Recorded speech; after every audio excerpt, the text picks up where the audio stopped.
Hi, everyone. I hope you can hear me. I'm sorry I can't be there in person due to some work commitments. I'm Ravi Kaneswaran. I'd like to welcome you back to Plenary 1B, which is on metastatic prostate cancer. So first up, we have somebody who all of us know very, very well, Associate Professor Edmund Cheong. He's the head of urology at the National University Health System and also Associate Professor of Yong Lin School of Medicine. His research interests includes prostate and bladder cancers. And today he's going to speak to us on the current treatment landscape of metastatic castrate-resistant prostate cancer. The floor is yours, Edmund. Hello, Ravi. Thank you very much for the very kind introduction. I'd like to thank the organizing committee for the kind invitation to speak. So I will speak today on just an overview of the management landscape of M1 CRPC. These are my conflict of interest disclosures. Now, we know that there's been a lot of systemic advancement in terms of treatment for advanced prostate cancer.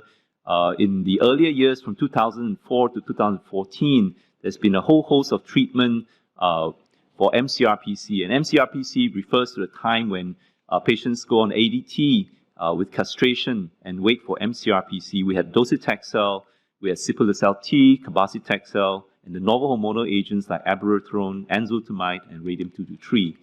And so in the time before 2015, the MCRPC treatment was really divided by what I saw the term from Ravi, the Great Wall of docetaxel, into pre-chemotherapy space of the use of these agents, as well as the post-chemotherapy use of similar agents. Now, we look in this very busy slide that all these have phase 3 trials showing overall survival benefit that range from plus 2.9 to plus 4.8 months over ADT alone. But we know that in this current day and age, ADT alone is not enough, because if you wait for castration and then go on to MCRPC, the newer studies, such as the control arm, the STAMPEDE, shows that patients go into MCRPC relatively quickly in under 12 months. And so in the last 5 to 6 years, there have been a lot of new trials that have updated us on the more profound impact on overall survival of these treatments brought earlier in the MHSPC or hormone-sensitive prostate cancer space, such as in the use of chemotherapy was shown in CHARTED and STAMPEDE, and the use of abiraterone was used in STAMPEDE and LATITUDE, showing overall survival benefit over ADT alone. And also, the other novel agents, apalutamide, enzalutamide in ENZAMET, ARCHES, and TITAN trials. And more recently, in the last 1-2 years, the triplet therapy comprising docetaxel plus abiraterone or darolutamide with ADT compared to docetaxel alone. Now, so the current landscape post-2015, the use of the terminology pre-chemotherapy, post-chemotherapy is no longer utilized, because it's really about the lines of therapy that one goes under for MCRPC. That has in consideration the number, the type, and the sequence of prior therapy. So in terms of sequencing therapies, what are the considerations? Well, we know that when we talk about sequencing therapies after progression from a first novel hormonal agent, especially used in the MHSPC or hormone-sensitive metastatic prostate cancer stage, back-to-back hormonal agents use is really of little clinical benefit. For example, if you started with abiraterone, and upon PSA progression, you go on to enzalutamide, apalutamide, or vice versa. That's because of the issues of acquired cross-resistance with back-to-back hormonal agents. There are well-known mechanisms such as AR mutations, amplifications, and splice variants. And a study that well illustrated this was run by the Canadians from Kimchi in a phase 2 randomized trial of chemo-naive MCRPC patients who started off with either abiraterone or enzalutamide, and upon PSA progression, gone crossover to the other agent, enzalutamide or abiraterone. And what we saw was that if you look at the results of either combination, whichever way you go, the confirmed PSA decline was really quite dismal, ranging from 4% to 36%. This study, I think, is not so much to show you start with which hormonal agent is better, but rather if you do back-to-back hormonal agent, it's not a good idea because their response is poor, and it's really best to switch to another class of treatment. Now, allow me to give you an overview of recent MCRPC therapies. I know the following speakers will give in more detail these trials, but I'll just give a very quick overview and glance at these studies. We first have the CART study published in 2019 of a multicenter randomized open-label study of MCRPC patients who progressed 12 months or less on prior novel hormonal agents with or without docetaxel. They were randomized 1-to-1 to cabazitaxel or abiraterone or enzalutamide. And notice the control arm was really back-to-back hormonal agents. And cabazitaxel did show an overall survival benefit of hazard ratio 0.64 over the control arm. And similarly, progression-free survival was also advantageous towards cabazitaxel. More recently, we know that there is an increasing understanding of DNA repair gene alterations in metastatic prostate cancer, when the seminal paper by Pritchard in 2016 showed that up to almost 12% of metastatic prostate cancer had germline DNA repair defects. And we also saw in the other study that in patients who had MCRPC, up to 23% also had mutations in the DNA repair pathway. And that led a whole host of earlier studies in phase 2 trials, and finally to the profound phase 3 randomized trial of patients who had MCRPC with disease progression on prior novel hormonal agents such as ABI or ENZA. They were divided into cohort A or B, cohort A being stratified by the somatic mutation or HRR analysis showing BRCA1 or 2 or ATM genetic alterations, and cohort B is the other alterations in their gene. And these patients were randomized to olaparib or physician's choice, which again, the control was really back-to-back hormonal agents of abiraterone or enzalutamide. And we find that in cohort A, which was the significant group of BRCA1 and 2 and ATM, the study met the primary endpoint where olaparib showed significant advantage in image-based progression-free survival as well as overall survival with a hazard ratio of 0.69 compared to the control of back-to-back hormonal agents. Now, this study has led to a number of guidelines now talking about molecular or genetic testing for advanced prostate cancer patients, namely the AUA and SUO and the ESMO have recommended that patients who are MCRPC undergo genetic testing to look for DNA repair deficiency mutations. And the Philadelphia Consensus as well as the APCCC also have now recommended not just MCRPC but newly diagnosed metastatic prostate cancer as well. And for NCCN, which is the most broad coverage, they recommended for metastatic prostate cancer patients, but also localized or locally advanced prostate cancer of high and very high risk to undergo genetic germline testing. Now, there are a number of ongoing phase 3 studies with PARP inhibitors in MCRPC involving a number of agents, similar agents such as talazoparib, rucaparib, and niraparib, as well as olaparib. And we'd like to just highlight two recent presentations for patients using these PARP inhibitors in first-line MCRPC.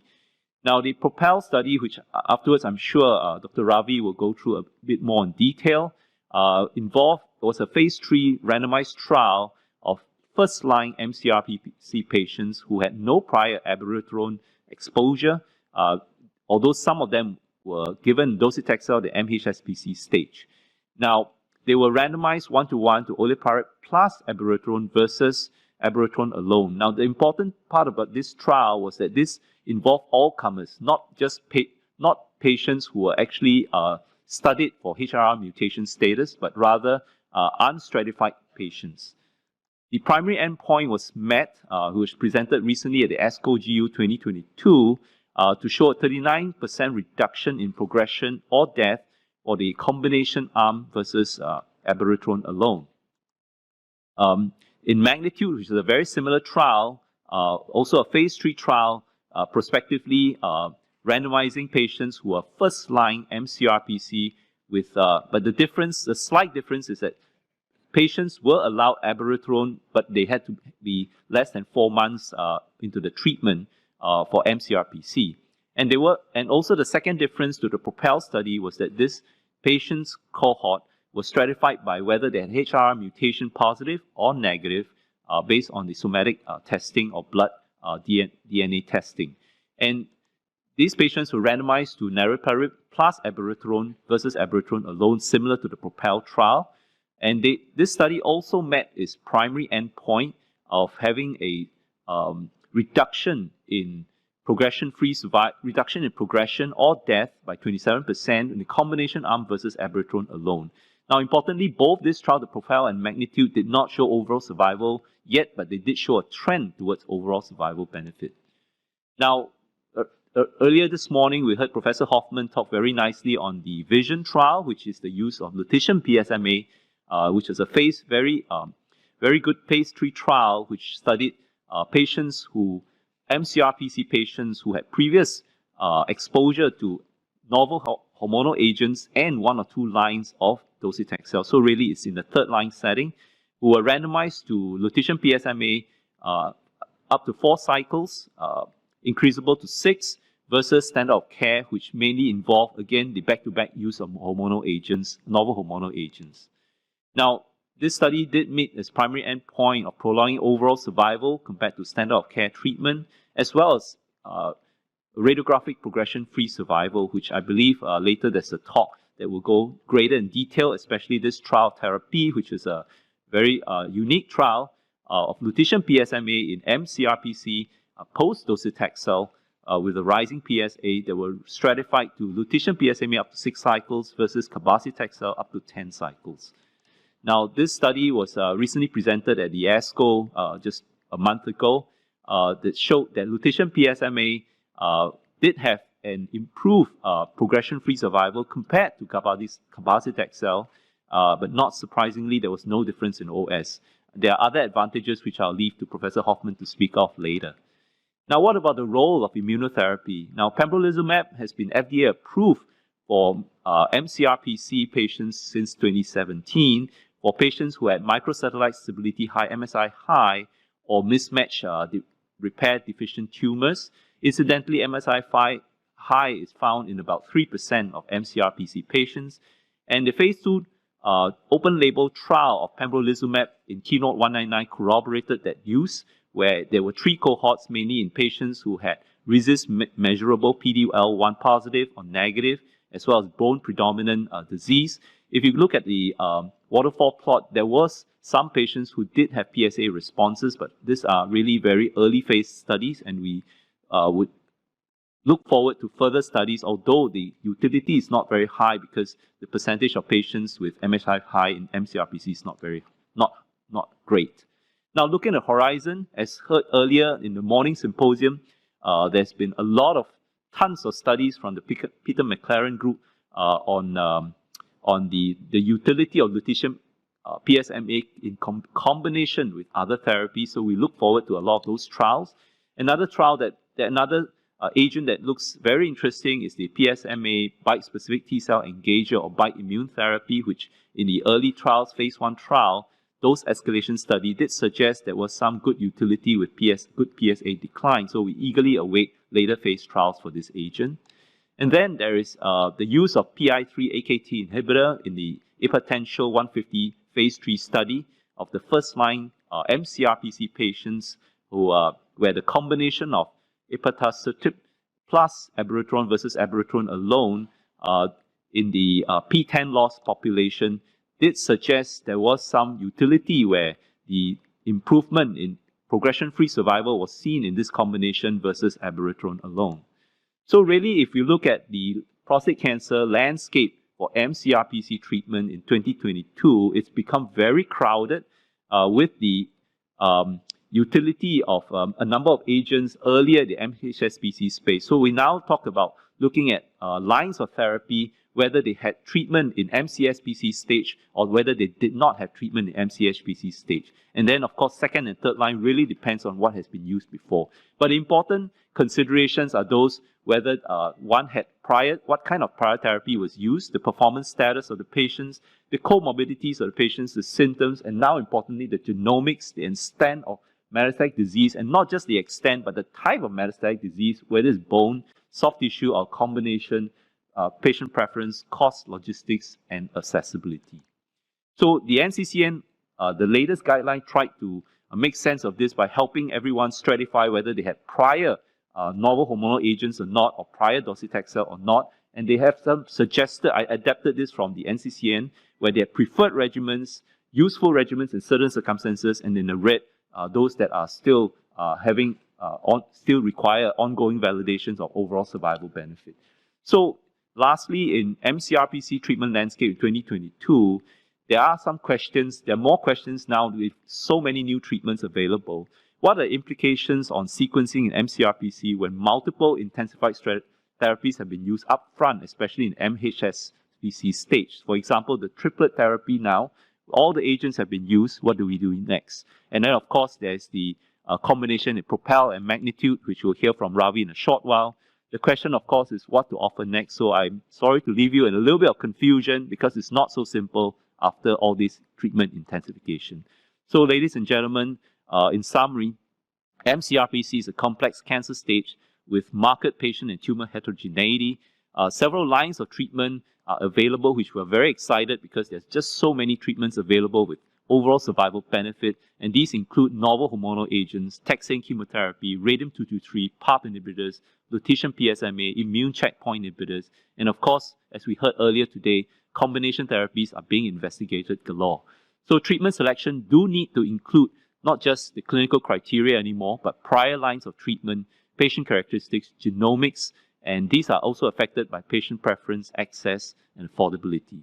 And the final thing is, with all these multiple treatments being used earlier upfront, what's the implications of these treatment intensifications in CRPC treatment sequencing? So with that, I thank you for your kind attention.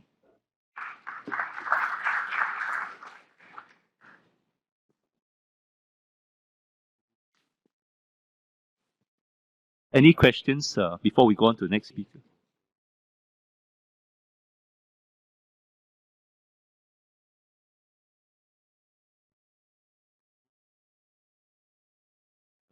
So it gives me great pleasure to introduce Professor Ravi Kanasaran, who was also the moderator for the earlier session. So I think Ravi is no stranger to us all in the urology community in Singapore and Asia. He is the deputy chairman of the Division of Medical Oncology in the NCC, National Cancer Center, as well as the president of the Singapore Society for Oncology, as well as the Society for Geriatric Oncology. So it's very fitting for him to be giving this lecture on this SSO invited lecture on personalized medicine in our day and age of prostate cancer. So without further ado, his video will now be played. Thank you.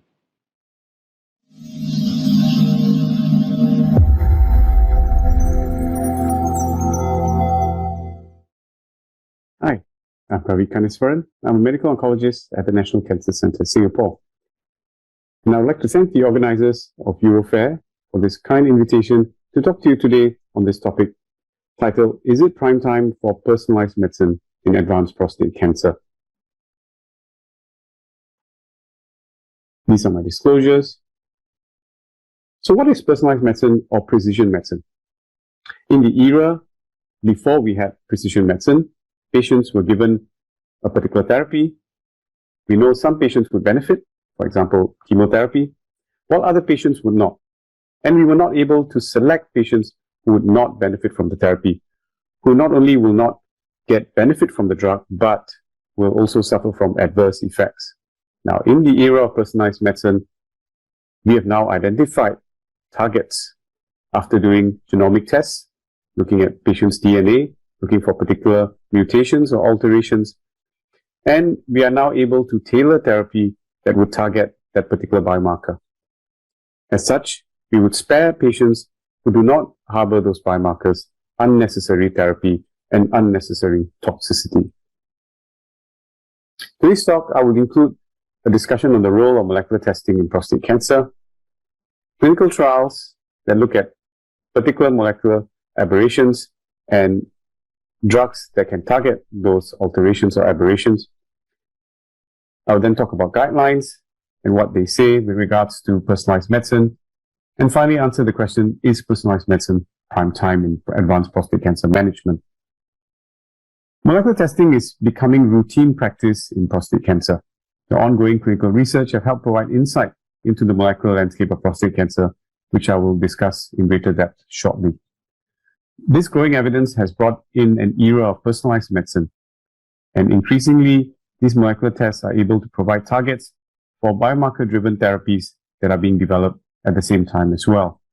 Current clinical guidelines are being updated to incorporate this widespread testing, as well as recommendation on specific targeted therapies that target these molecular alterations. Now, metastatic prostate cancer, as you know, is biologically heterogeneous. Multiple pathways have been identified with genomic alterations in association with advanced prostate cancer, as shown here, including the Wnt pathway, PI3 kinase pathway, the AR pathway that many of you are familiar with, cell cycle, of course, and quite recently, DNA repair pathway as well. Approximately a quarter of metastatic CRPC patients have alterations associated with the DNA repair pathway. And this is of great interest because now we actually have drugs, namely the PARP inhibitors, that target patients with tissue that have alterations in the DNA repair pathway. And the key mechanism for that is the homologous recombination repair mechanism. And as you can see, some of those genes are highlighted there, namely BRCA2, CDK12, ATM, and BRCA1. Now, BRCA2 is the most common homologous repair recombination mutation in prostate cancer, and about half of them are derived from germline origin. So on your left here, you can see the pie chart. This is actually the prevalence of tumor HRR mutation identified from screened MCRPC population in the pivotal PROfound trial. Now, about 2,792 patients were successfully sequenced there, and clearly the most common HRR gene alteration was the BRCA2 gene at 8.7%, and a number of other genes were identified as well, accounting for nearly 28% of all the gene alterations that were identified in that study. Now, tumor testing detects not only somatic variants or mutations, but also germline variants as well. As such, thereafter, it's important to also identify patients who harbor germline HRR mutations, as this has implications on the patient's family as well. As you can see here, when you look at germline HRR mutations, the highest prevalence is with BRCA2, and this was based on a number of studies done, including the one by Colin Pritchard, published in the New England Journal as well. There's BRCA1, and the second most common, ATM, and subsequently PALB2. Now, HRR gene mutations, specifically when we talk about germline mutation, have clinical implications, not just on the patient, but on their families, as I mentioned earlier. Now, pathogenic mutations in HRR genes are associated with a high risk of cancer, and patients with the germline HRR mutations can pass the mutation onto their offspring, who therefore may develop a high risk of cancer as well. HRR mutations are a prognostic marker for aggressive disease. In fact, several retrospective studies have found prostate cancer driven by HRR mutations lead to clinically aggressive disease with poorer survival. Now, there's also poor outcomes on standard of care therapies. Increasing evidence support that with the current therapies that we have, including hormonal therapies and chemotherapies, patients with HRR mutations, including BRCA2, do extremely poorly. Hence, this is an unmet need in this patient population. It is also a predictive biomarker for a new class of drugs called PARP inhibitors. And I will discuss this more as we go through the clinical trial data that shows benefit for these therapies.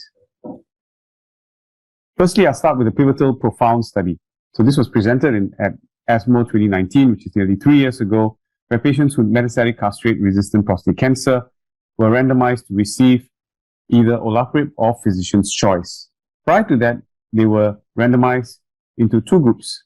One was cohort A, which were patients who harbored BRCA1, 2, or ATM mutations, or the more common HRR mutations, and cohort B consisted of the less common HRR mutations. And as mentioned, they were randomized to receive either olaparib or physician's choice. That could include any one of the novel hormonal therapies that was not used before. Primary endpoint was radiographic progression-free survival, which was met in this study. However, it did not meet the key secondary endpoint, which was overall survival. At the point of time when this was published or presented in 2019, the interim overall survival did show a likely benefit favoring the arm with olaparib. However, it had not reached maturity at that point in time. So more events were required before any comment could be made on overall survival. And that happened a year later, and there was an update at ESMO as well in 2020, which clearly showed that olaparib improved overall survival only in cohort A and not in cohort B. This includes patients who had BRCA1, 2, or ATM mutations in mCRPC, with a median overall survival of 19.1 months favoring olaparib versus 14.7 in the control arm, and a hazard ratio of 0.69, representing a 31% reduction in mortality for the group that used olaparib. Now, because of this, this drug received approval by the FDA and the EMA for cohort A. Similarly, HSA in Singapore approved it for cohort A as well. Now, another biomarker of interest is P10, which is commonly seen in advanced metastatic CRPC patients. Hence, this study, Hypertension 150, which was presented at ESMO 2 years ago and had an update this year, showed that patients who were asymptomatic, mildly symptomatic mCRPC were randomized to receive ipatasertib, which was the PI3 kinase AKT inhibitor, plus abiraterone versus just abiraterone. And the primary endpoint was radiographically assessed disease progression. Patients were stratified by tumor P10 loss, and this was identified by immunohistochemistry. And this was defined as a minimum of 50% of specimens tumor area with no detectable P10. And these patients were classified as P10 loss patients. Now, in the most recent update, in the initial analysis, patients who received ipatasertib plus abiraterone did not show a significant overall survival benefit over the standard of care arm of just abiraterone plus placebo. However, in the updated analysis, when they looked at patients' P10 loss by NGS or next generation sequencing, they actually found that patients who harbored P10 loss by NGS did have a favorable benefit with IPAT plus ABI versus just those who had ABI alone, with an unstratified hazard ratio of 0.8. This was not seen with P10 wild-type patients or those who did not have P10 loss. So this was something interesting that has come out recently, but has still not changed clinical practice at this point in time. Now, 2 studies were presented at ASCO GU this year. The first study was Magnitude. Now, this was a study that looked at first-line mCRPC patients who may have had prior ABI up to 4 months prior to randomization into this study. They were also stratified by whether they had received taxane-based therapy before or prior ARI before for NMCRPC or MCSPC. The HRR mutation panel that they looked at, or the biomarker positive panel, included those in the list above: ATM, BRCA1, 2, BRIP1, CDK12, CHEK2, FANCA, HADAC2, and PALB2. And they were allocated to receive either niraparib plus AAP or just placebo alone. Now, they used a stratified biomarker design. In this study, patients initially needed a marker assay first and were then defined as either biomarker positive or negative before being randomized into control or experimental arm. Now, in order to ensure that patients in the biomarker negative cohort did not unnecessarily get treatment and prevent overtreatment as well, there was a pre-specified futility analysis that was planned a priori. And in this analysis, what was found, however, was that the composite endpoint for futility was met.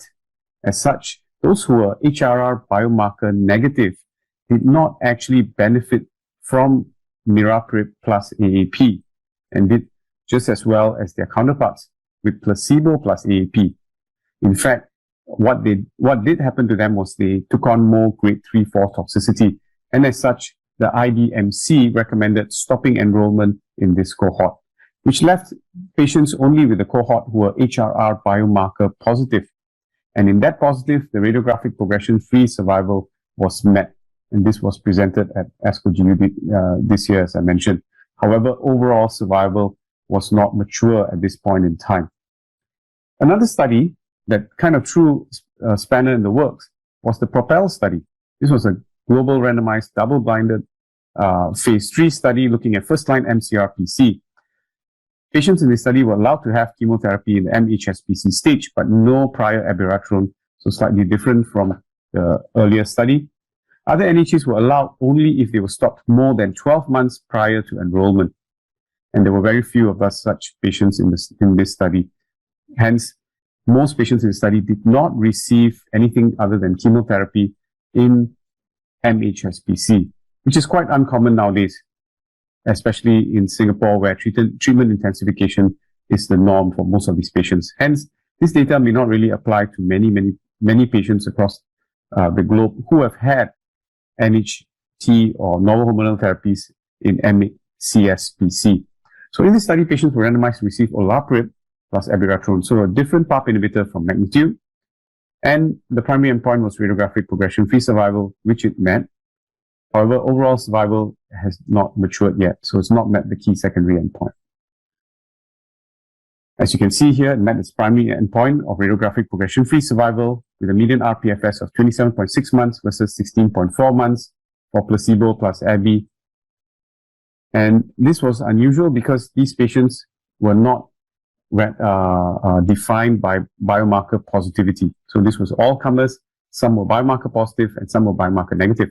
And the reason why this phase 3 trial was designed was because there was a phase 2 study prior to this with a similar study structure that actually showed benefit regardless of biomarker positivity. So they didn't have to harbor HR mutations and still benefited from olaparib plus abiraterone.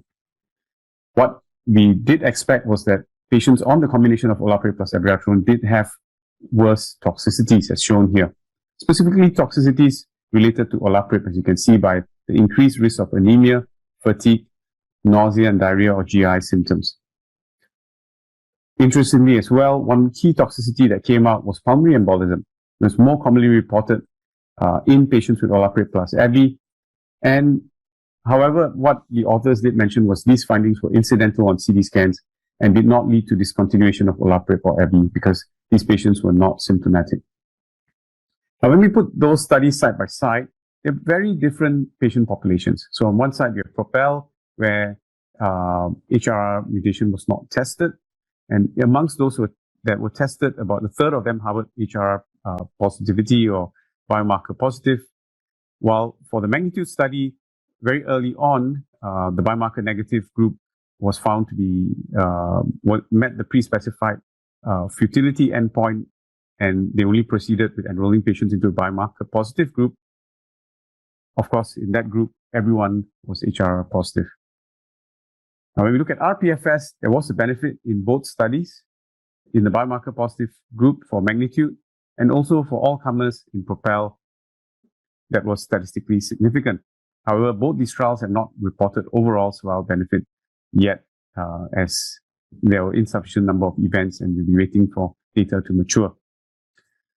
So that brings us to what do guidelines say? Clearly, NCCN, ESMO, EAU guidelines recommend genetic testing in prostate cancer. Now, as you can see here, this includes somatic testing when available. Also, specific genes to test were recommended as well. There's also a recommendation to test ctDNA, specifically, I think, in situations where tissue testing is not possible because of poor tissue viability. And they were definitely consistent with germline testing recommendations in the metastatic prostate cancer setting. Now, in Singapore, we did form a group to look at this as well, consisting of urologists, pathologists, oncologists, both medical and radiation, to discuss about how to do these tests and when to do them. So a hybrid method involving pre-test counseling by the primary clinician, followed by post-test counseling by genetic counselor, was what we recommended. So basically, when patients mCRPC, there should be pre-test counseling. If there's adequate archival tissue or fresh rebiopsy tissue or primary tissue, somatic testing should be done. In situations where this is not possible, then plasma ctDNA testing should be done as well. This is obviously based on data coming out of Profound that actually shows good concordance between ctDNA testing and tissue testing. Now, once the tissue is tested and is negative for mutation, you can straight away come up with a clinical decision. However, if it's positive, there's also a chance that there could be a germline mutation, and this can impact patient's family as well. Hence, post-test counseling by genetic counselor before germline testing is essential. And if that is positive, then cascade testing of family members should be done as well. So is personalized medicine prime time? I think the answer is yes. Profound and magnitude clearly highlight the benefit of molecular testing and tailoring treatment according to the findings. Propel, however, threw a spanner in the works. That's something that many of us still find very difficult to explain, especially the group of patients who are biomarker negative benefiting from this combination. However, there are numerous other studies in the works to underline the era of personalized medicine. That is what we're going to see in the near future as well. So in summary, molecular testing in prostate cancer is clinically important for prognostic and risk assessment purposes, and it guides certain treatment decisions. HRR testing is needed to identify mCRPC patients eligible specifically at present for olaparib monotherapy because that's the only one approved in Singapore. Fortunately, we also have it on the cancer drug list. So come September 1st, this drug will also receive subsidies that will enable most of our patients, if not all, to afford this therapy. Now, embedding the principles of precision medicine in prostate cancer with molecular selection, where appropriate, will help improve patient outcomes. With that, I thank you very much.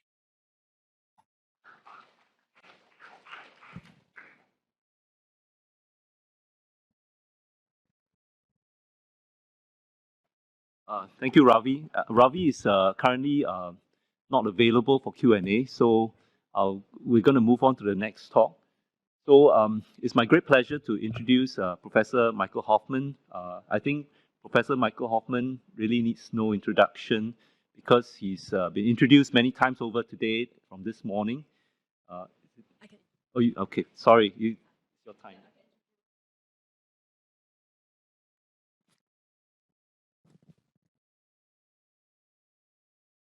Hello. Right, so we're very fortunate to have Michael here. I think, like Edmund was saying, that he needs no introduction. So thank you very much for coming all the way here from Melbourne to Singapore today. So for all of you who are not here this morning, Professor Michael Hoffman is a nuclear medicine physician at Peter MacCallum Cancer Centre in Melbourne, Australia. He's really a giant in our field, one of the pioneers in PSMA theranostics. And as we have seen this morning, he has led multiple landmark clinical trials in PSMA imaging and therapy, which are continuing to change the treatment paradigm for prostate cancer. Personally, I've known you for 5 to 6 years, and he's been a great mentor, a friend, as well as very willing to share his wisdom whenever I need them. So without further ado, we would like to invite you to give your talk, and it will be on theranostic in prostate cancer using nuclear to save lives. Thank you. Thanks, Suping. Suping was one of our star fellows who came out to Peter Mac for a year or so. Was it more than a year? Right in the beginning when really we started doing lutetium PSMA therapy before we had our big randomized trials, when we were just playing with it and seeing what sort of results we can get. Our interest in this area started around 2013, 2014, when we saw data coming out of Germany using radioactive small molecules that target prostate-specific membrane antigen, a cell surface glycoprotein that's overexpressed in prostate cancer.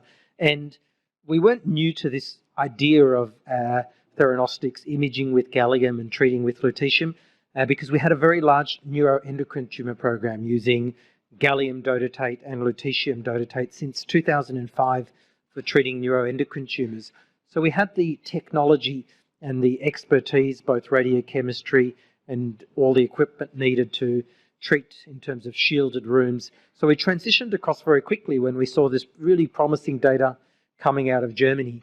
The first molecule was labeled to radioactive iodine, and in this very small trial, I think it was 10 or 15 patients, they took patients who had failed all standards of care and showed really great responses. And then in that paper, they allude to the fact that we can do better with lutetium-177 because it's already a metal and it's easier to attach to peptides. And that generated data for both PSMA-617, that we can see on the bottom left, and PSMA-INT on the bottom right, both coming out of Germany in 2015.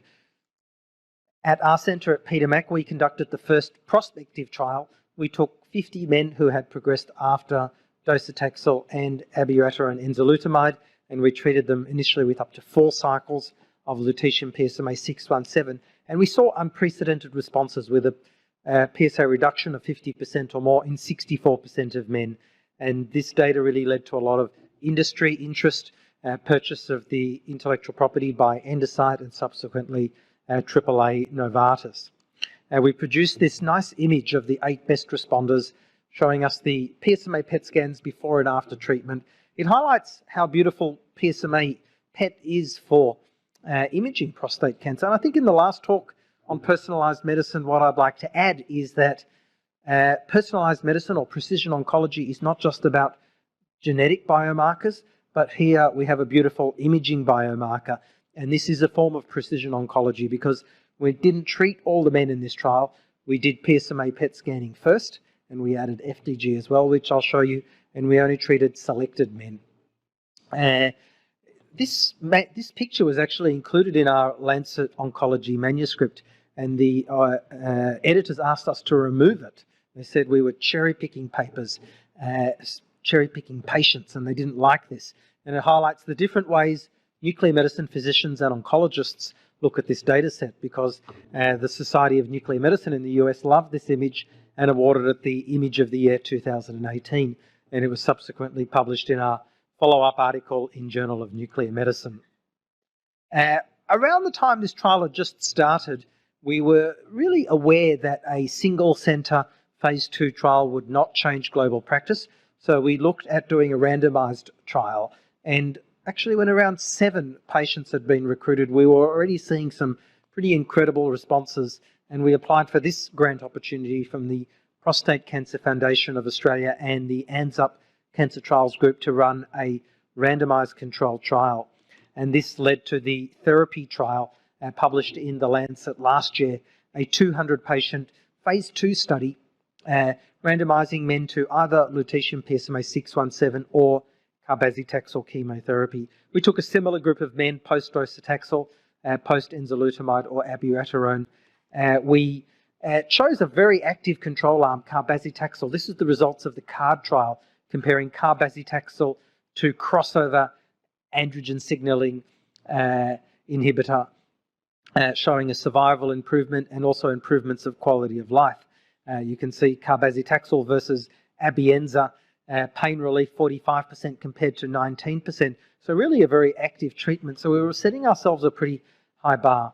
We didn't treat everyone. We did select patients very carefully, and we used FDG and PSMA. This is pretty unique for a multi-centre prospective randomised trial, perhaps the only one in the world that's used both these traces. And we excluded patients who had low PSMA expression at all sites of disease. As we can see on the left, that was about 10%, and also patients who had FDG positive PSMA negative sites of disease, as we can see in the liver on this patient on the right, that was about 18%. So around 70% of patients were suitable. Important to note that FDG positivity is not an exclusion criteria. Many of these patients have very aggressive disease in the castration-resistant metastatic state, and indeed, if all sites of disease are PSMA positive, we went on to treat these patients. Our primary endpoint for this study as a phase 2 trial was a PSA response over 50%, and we saw a large difference, 66% compared to 37%. Here are the waterfall plots, and we see a lot of very deep responses with lutetium PSMA-617, over 80% reduction in around 1/3 of patients, and that sort of deep response was rarely seen in the carbazitaxel group. But the responses were not just limited to biochemical PSA responses. We saw an improvement in progression-free survival with a hazard ratio of 0.63. Interestingly, the median PFS was the same in both arms, 5.1 months. However, after that median, we saw separation in this curve. So by 12 months, almost everyone in the carbazitaxel arm had progressed compared to 20% in the lutetium PSMA 617 arm who had not progressed, and that difference seemed to persist well beyond the 12-month time period. Objective response rates, this is by CT RECIST, so shrinkage of tumours, 49% compared to 24%, showing us clearly that lutetium is more active than carbazitaxel.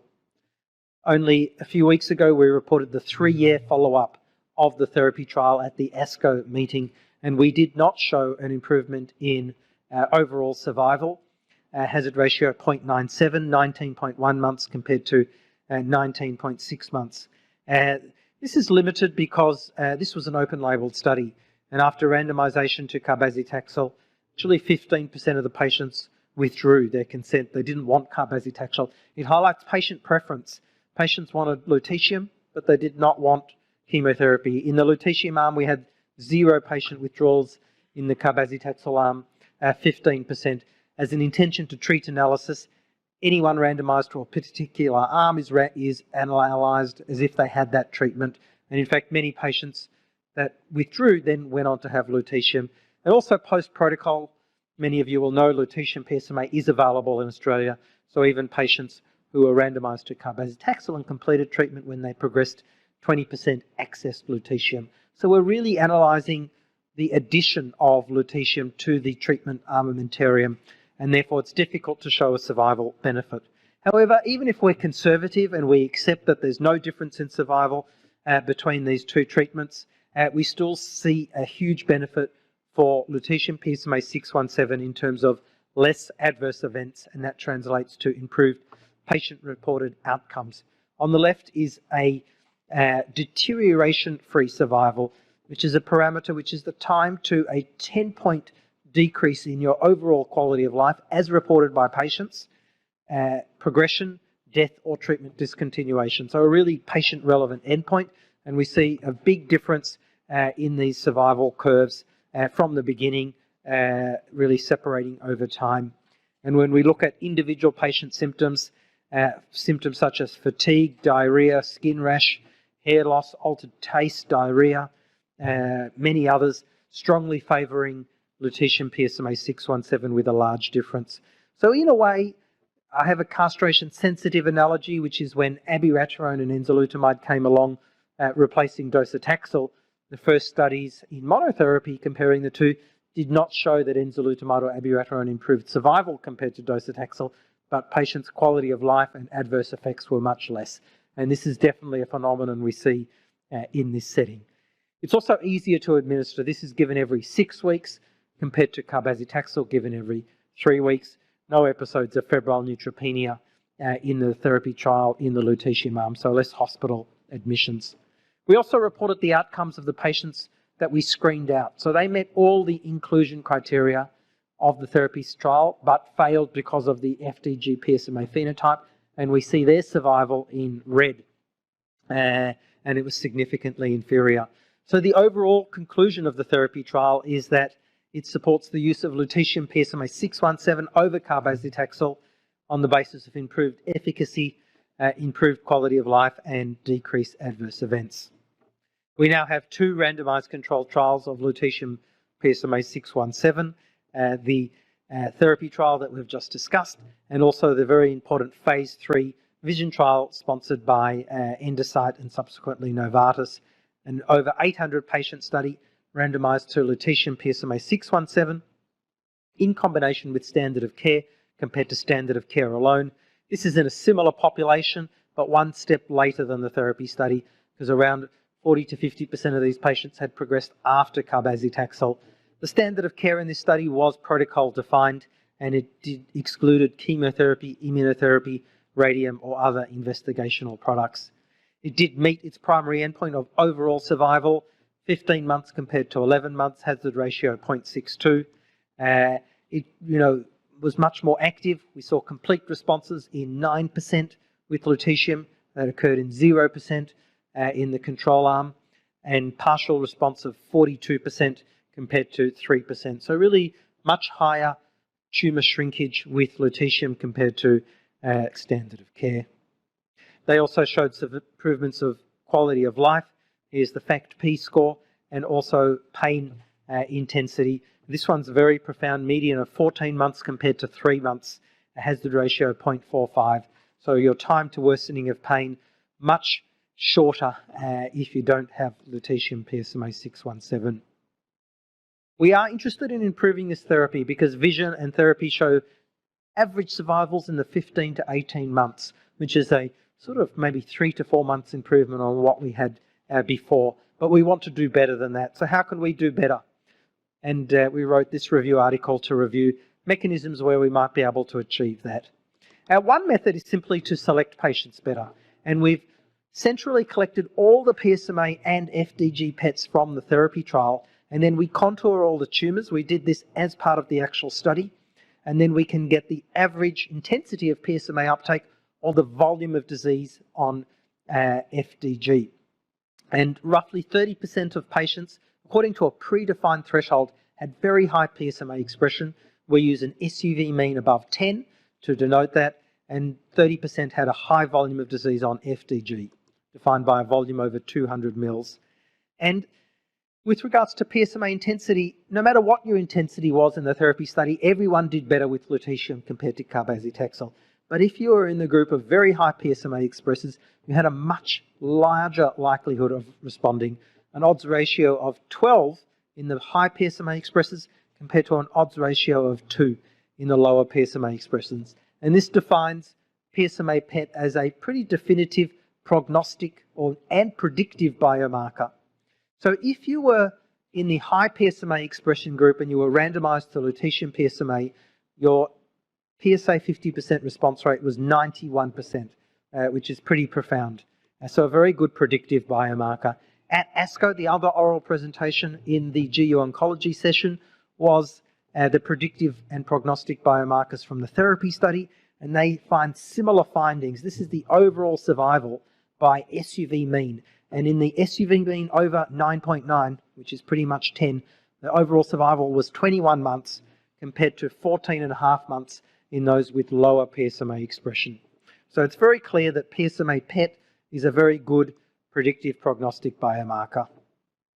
We have a large number of investigator-initiated studies open at several sites around Australia, bringing this earlier and earlier and also in combination with other therapies. And I'd just like to highlight a few of them. Declan presented the lutectomy study earlier, which is really the earliest use of lutetium PSMA. There's a nice trial, the ENZAPI trial, led by Louise Emmett in Sydney, that's being run in 10 centres, randomising patients to enzalutamide or enzalutamide plus lutetium PSMA. This is in a chemotherapy naive group, but metastatic castration-resistant population. This trial has just about completed recruitment of 160 men. Here is an example of this, a patient from this study, care of Louise, baseline scan, PSA 140. Day 15 after enzalutamide, PSA comes down to 98, but the PSMA intensity has increased. So we see this phenomenon of PSMA upregulation, and then 20 months after lutetium, undetectable PSA. So this may be a neat way to both upregulate PSMA and increase the efficacy of lutetium. We have the upfront PSMA trial in a castration-sensitive group, randomizing to either lutetium or docetaxel, followed by, or lutetium followed by docetaxel. This trial is actively recruited. We've randomized 101 of the 140 men. There's an industry phase 3 trial, the PSMA addition trial run by Novartis that we heard about today as well.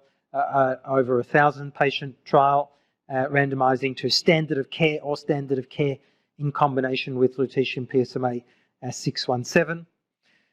A PRINCE trial comparing, which was reported at ESMO last year by Shanine Sandhu, hasn't been published yet, combining immunotherapy with PSMA 617. We saw a PSA response rate of 73% in this 30-patient single centre study. It's led to a randomised study that's being run around Australia where we've added ipilimumab in addition to a PD-1 inhibitor, and this is a randomised study compared to lutetium alone. And finally, the LUCAB trial combining carbazitaxel and lutetium at the same time. This trial has just commenced this week at Peter Mac. We're taking a standard dose of lutetium in combination with a dose escalation design of carbazitaxel. The idea here is that we can target PSMA negative disease, but also carbazitaxel is a potent radiosensitizer. So hopefully increase DNA damage from the lutetium. We give the lutetium and then 1 day later the patients come back and have a dose of carbazitaxel. Carbazitaxel is given every 3 weeks, lutetium is given every 6 weeks. So in conclusion, it's clear that lutetium PSMA 617 is a new class of effective therapy. It has a very low side effect profile. Its current use should be post-androgen receptor pathway inhibitor and taxane chemotherapy. We do see increasing responses with increasing PSMA intensity. So I think at the moment in many places, including Singapore, but also in Australia, lutetium PSMA 617 is difficult to access, either because it's not funded or not available, and therefore we should prioritise patients. And those patients with high PSMA expression should really be enabled to have this treatment. It's important to collaborate closely with medical oncology, urology, radiation oncology, and many trials underway, so we're going to have a lot of new data of PSMA 617 over the next 2 to 5 years. I'd like to thank all our collaborators. I'd just like to highlight we recently ran a PSMA preceptorship at Peter Mac. This is now available online. It's a teaching course. We've got a lot of case studies if you want to learn how to do this. And we also run regular webinars. And we actually have one coming up in next week on Thursday, 21st of July. You can register online. It's free. The link is below. And we've had up to 950 registrants for these webinars with over 550 people online.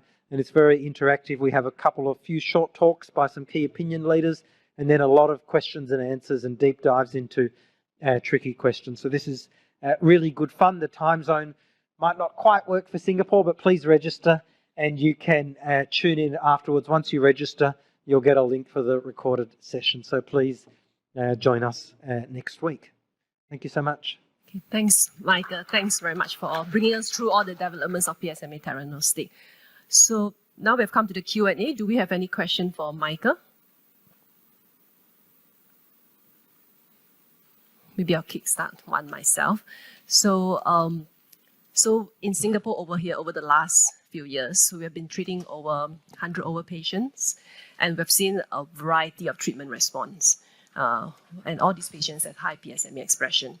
So I mean, we know there are many factors for this, but my question is, for those who have a fairly good response and recur and still have high PSMA expression, how many more cycles can you give to these patients?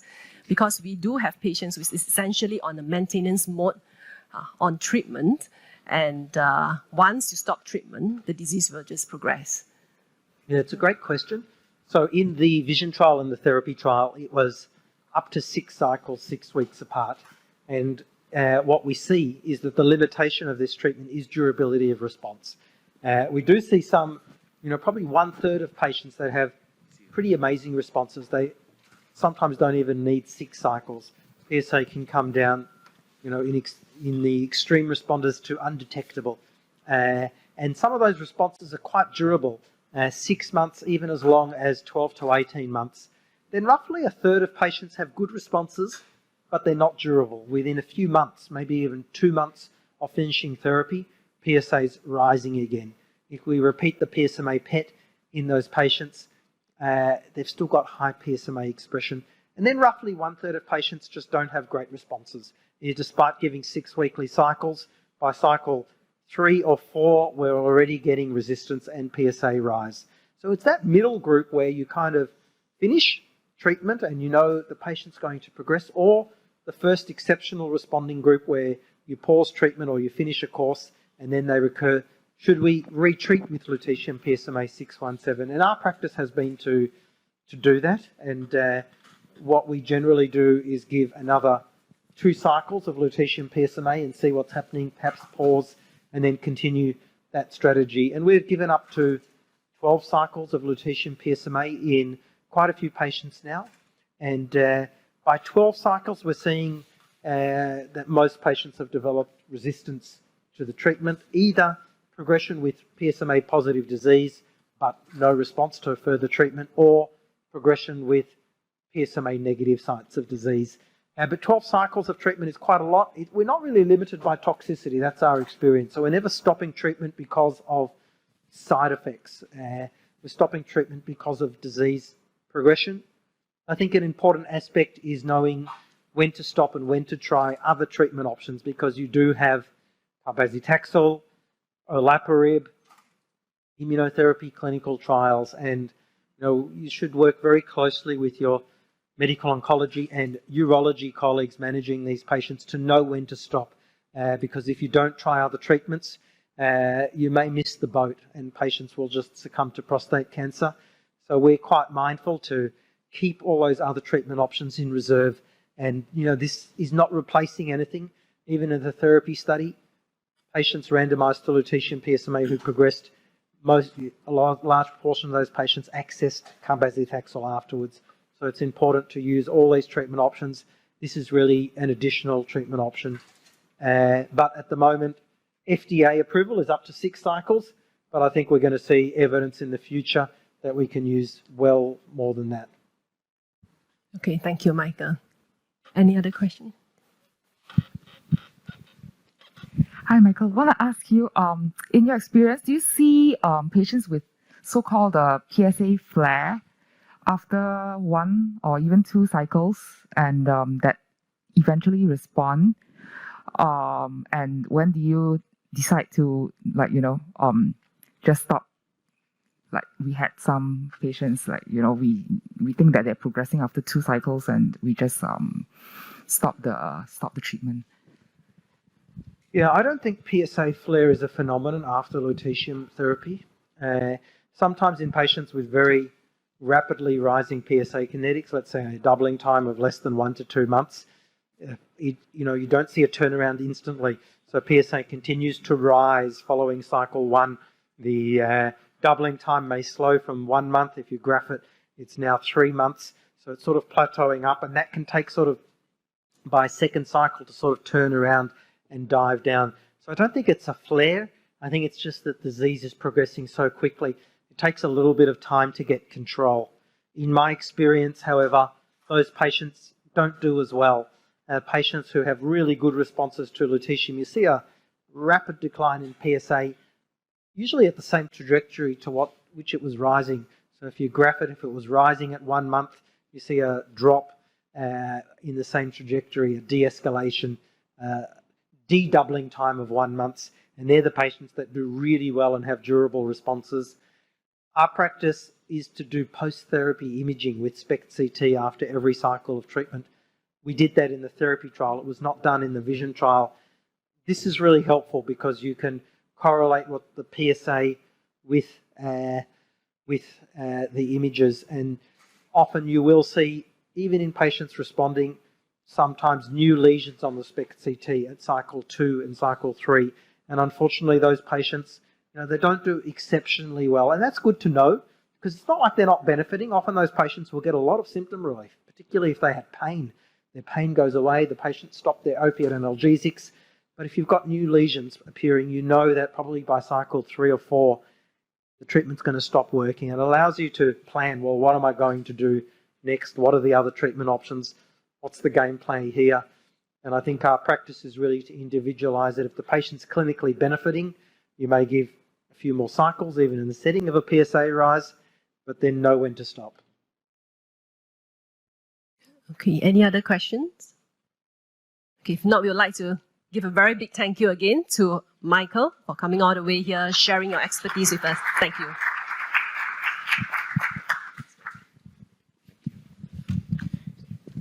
Hi, we now have a final speaker for this session from someone who really is very familiar to all of us.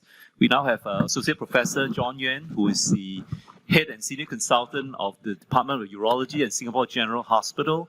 He has interest in urology oncology. I heard him speak yesterday and earlier as well. So he's now going to speak to us on the role of local radical therapy for metastatic prostate cancer.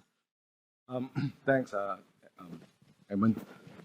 You don't often see a urologist standing here at this stage of the prostate cancer program. The fact that you are seeing me here means that the landscape of treating advanced prostate cancer is changing and changing very fast. So in the next couple of minutes, I want to inject a bit of urological perspective in how we treat metastatic prostate cancer beyond the hormonal treatment that we are so used to. This is my disclosure. So I really want to focus on 3 issues here. And the first is managing advanced prostate cancer. Often we forget about the local disease. It's very easy and it's very standard, isn't it, to start systemic hormonal treatment. By the way, this is systemic disease and only systemic treatment counts. But very often we forget about the patients and the symptoms that he presents with during the diagnostic journey. The second thing is talk about the role of local radical treatment. And when we talk about local radical treatment, we talk about radiotherapy, the role of local radiotherapy, and the role of local radical surgery, that's in the form of cytoreductive surgery, in patients with newly diagnosed metastatic prostate cancer. So first, what's the objective of local treatment in the metastatic setting? We know that this is non-curative. For me, there are 2 objectives. The first is to enable the patient to live longer, and that's to improve on the cancer-specific survival. And it has to be done as part of a multi-mortality treatment regime, because at the end of the day, this is a systemic disease. For prostate cancer, a local treatment means surgery or radiations together with systemic therapy concurrently. And the validity of treatment has to be confirmed by clinical trial. And we cannot compromise on this principle. The second goal is to live better, and that palliation comes in. To palliate local symptoms, that's very important in the setting of advanced prostate cancer. And for prostate cancer, this is bladder outlet obstruction due to local disease progressions, infiltrative disease into the trigone, into the ureter, causing obstructions. I think it's always interesting for a clinical talk to start with a real clinical case that inject a bit of relevance to the talk. So this is a man that I managed just before COVID, a very highly functional man who just retired as banker, who jogged 5 to 10 km every day, presents with very worsening lower urinary tract symptoms, obstructive symptoms, and later on found to have PSA of 70, DIE found is cancerous, went on to have staging, biopsy, and this is Gleason 4+3, prostate cancer, and staging by PSMA, PET-CT. We don't do a lot of this primary staging by PSMA, PET-CT, but we do sometimes perform it for individual that demands it. They show that this is oligometastatic with 3 bony mets. So this is a patient that sitting in front of us. So very quickly, you type in your prescriptions, the standard ATT with all the intensification that you heard about this morning. But before patients walk out the door, have we done the real treatment for him? At the end of the day, the symptom that presented to us was the lower urinary tract symptoms that's troubling him. And we have to think about the first goal of treating these patients, which is palliation. And the palliation of local symptoms for these patients is paramount. And for us to do that, we have to ask ourselves, how morbid is newly diagnosed metastatic prostate cancer? In the next few minutes, I'll show you our study that we published recently that will inform us what we are dealing with when patients present with de novo metastatic prostate cancer. So this is a study that we look at almost 700 of our de novo metastatic prostate cancer patients over a 20 years period. These are the data that we retrieved from our prospective maintained cancer database. And I have to make a special tribute to Dr. Huang, who made this study, this kind of project possible. Dr. Huang is our oncology database manager, and she's fantastic in helping us doing this kind of study. As you can see here, 90% of these patients present with symptoms, and about 80% presented with bone pain, and 40% present with some form of bladder outlet obstructions, urinary obstructions, and about a third require palliative interventions, and 12% require immediate palliative surgical interventions for urinary outlet obstructions, and about 10% require repetitive, repeated surgical interventions. So understandably, the commonest interventions are TURP, followed by percutaneous nephrostomy to relieve the obstructions, ureteric stenting, TUR-BNI. In the univariate and multivariate analysis, we found that patients with PSA more than 100 and patients with prostate volume of more than 50, these are independent predictors to predict for the need for surgical interventions. Patients with poor ECOG status, very high volume metastatic disease, for example, will predict for patients that will develop skeletal complications. So in summary, we are dealing with a group of patients that we sometimes ignore their local symptoms. Most of them are symptomatic. A third of them require some surgical interventions. About 10% of them require repeated palliative surgical interventions. So beware of what I call at-risk patients, patients with prostate volume of 50. These are the patients with concurrent PPH and a PSA of more than 100. You might have to keep them on very short leash, I would say, and potentially they would require surgical interventions. And early recognitions of these predictive factors would guide your treatment for their local symptoms.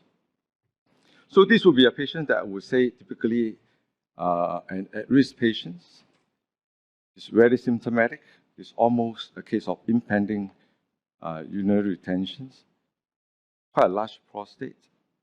So he probably would require some form of surgical intervention, be it TURP, or probably in the short term urinary catheterizations, despite the fact that he may respond very well to systemic hormonal treatment. So how about local rectal treatment? Okay, for this group of patients especially. Okay. So as I say, the aim of a local radical treatment is to improve overall or cancer-specific survival. We can't cure them anymore. In fact, this is really an emerging topic now. It's really hot topic for the local therapy group, which is a radiologist and the urologist. In fact, if you look at the latest guidelines, the local treatment has made it into the guidelines for the first time. M1 hormone-sensitive metastatic prostate cancer, okay? Beside all this that you heard about, the systemic treatment, external beam radiation now is a standard of care for patients with low volume metastatic disease. So this arises from this study, this is Stampede Arm H data, published 3-4 years ago. Quite a big study. Involved about 2,000 patients. In the control arm, you have standard of care. Bear in mind that this study was designed about almost 7-8 years ago.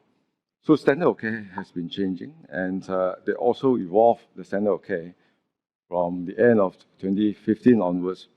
That includes patients with chemotherapy, in response to the charted data. For the treatment arm, you have about 1,000 patients, almost equal number, of patients with SOC and radiations. And the radiation therapy here, first, you can very quickly recognize that this is actually sub-radical dosage. and they have two different regimes, and it's beyond me why they would do that. So the metastatic volume is certified by the charted criteria. The outcome, primary outcome is overall survival. Secondary outcome, failure-free survival, metastatic-free survival. And they also look at symptomatic local events. So this is the data. Overall survival, if for the unselected group, there's no change between the two groups, no difference. But if you look at subgroup analysis, if you stratify patients according to metastatic volume, you can see that the curve start to separate, start to diverge. For patients with low volume disease, there's benefit in overall survival, in failure-free survival, and you don't see that in the high volume disease. In terms of toxicity, it's quite well tolerated, and there's really not too much of a difference between the control and the treatment group. But you look at symptomatic local events, okay? Local therapy didn't do a thing on the local morbidity. In fact, one can argue that sometimes they may fare a bit worse with local radical therapy.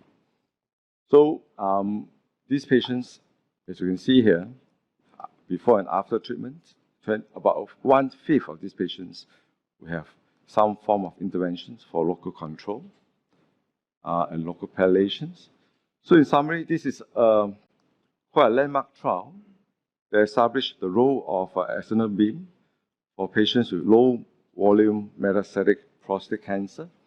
It's well tolerated, but there's still a lot of questions remains. The SOC arm is evolving. The SOC arm of 8 years ago might not be relevant today. As we have heard, there's so much more we are doing now with intensifications. Heterogeneity of RT is a problem. The dosage they give is actually not a radical dosage, and the lack of QOL data, these are important. More importantly, for the urologists, really, there's no significant benefit for local control. And as I say, they might make it worse for these sort of patients. So as a urologist, and this is a urological forum, we're half thinking, should we add another 2-letter, cytoreductive radical prostatectomy, just beside EPRT? I mean, at the end, it makes sense, isn't it? I mean, for us, if cytoreductive is the treatment that confer benefit, that improve overall survival and failure-free survival, the best cytoreductive therapy would be surgery. Okay, unfortunately, this is something still evolving. I'm going to spend a few minutes talking on surgery. I mean, there's a role, because we know to control local symptoms and local morbidity, which can occur in up to 40% of these patients, surgery would be superior. Okay, so there are ongoing trials. Unfortunately, we do not have any landmark trial that could provide enough evidence for us for the cytoreductive radical prostatectomy to go on to the guidelines. There are 9 ongoing RCT, and with about half of them, or more than half of them, looking at the QOL question as well. So none of them, I mean, some of them are completed, but none of them have published their data. There's only one trial that I want to probably pay a bit of attention, which is the LOMP trial. So it's still being still ongoing. This is a Belgium trial. This is a LMP2, but the LMP1, the precursor of this trial, the LMP1, has been published just a couple of months ago. Unfortunately, this is a lousy trial, but I think it's still worth mentioning. It's probably the best we have now. It's a non-RCT. It's at best a prospective registry case control study, started in 2014. Very small sample size, 3 groups, 48 patients in the cytoreductive arm, 26 patients in the RT arm, 35 patients in the no treatment arms. So what do we have? So in terms of overall survival, cancer-specific survival, the graphs are quite pretty. Those that receive treatment, the blue the blue line is surgery, the red is RT. You can tell that it really separates quite well compared to the no treatment arm. But unfortunately, you really have to take this data with a very, very heavy pinch of salt because these are non-randomized control. Patients went to the surgery arm, and these are the younger patients, fitter patients. We can't really draw any conclusions from that. At best, we can say that surgery didn't do any harm on them, and surgery is safe and feasible.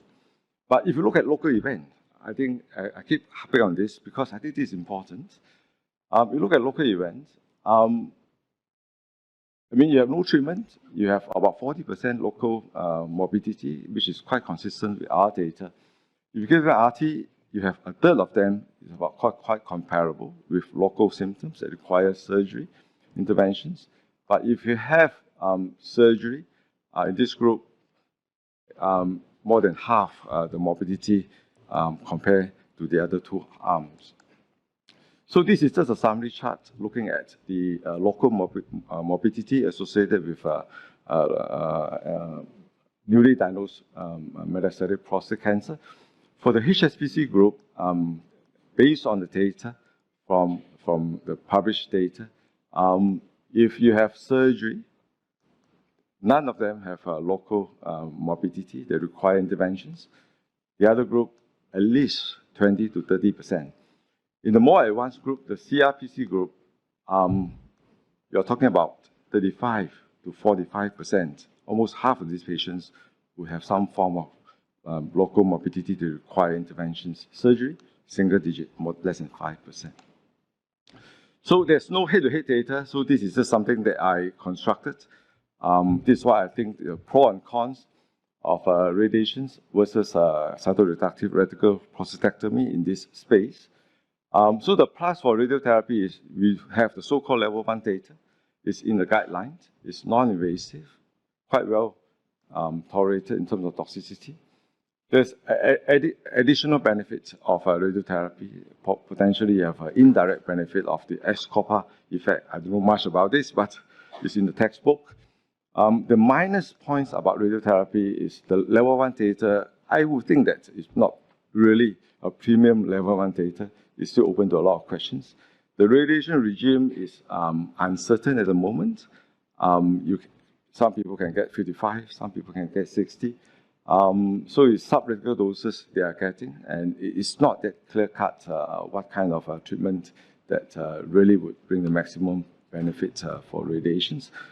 You have to think about local morbidities. You're not doing anything on the local morbidity, and on the converse, you might make it worse.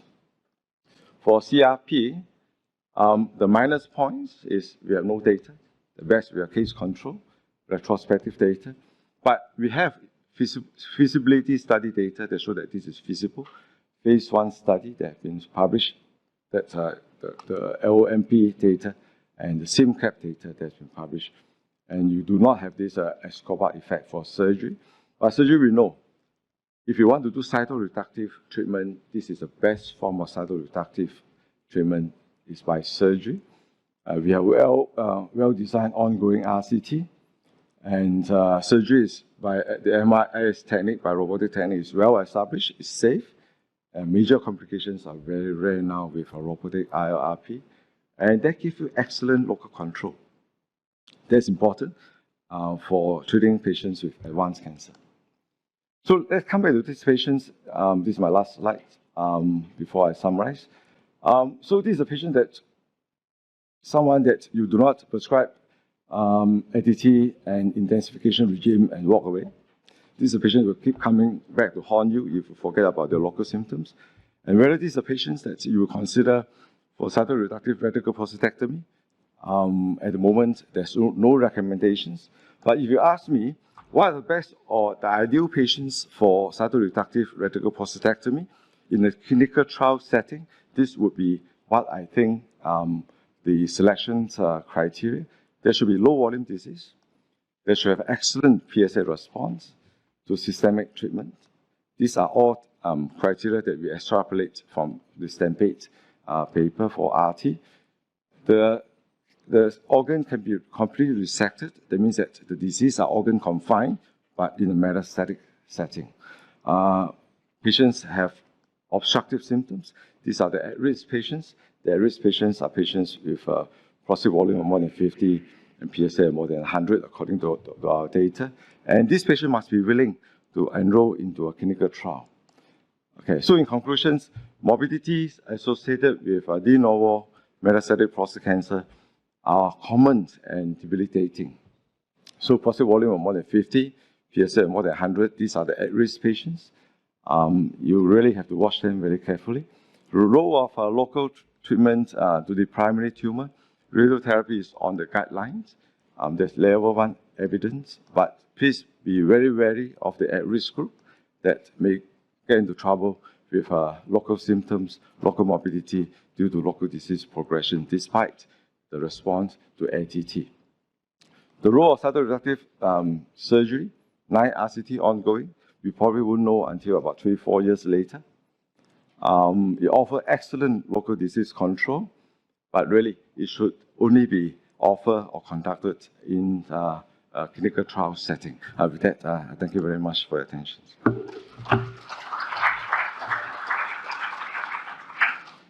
Thank you. Thank you, Professor John Yuan.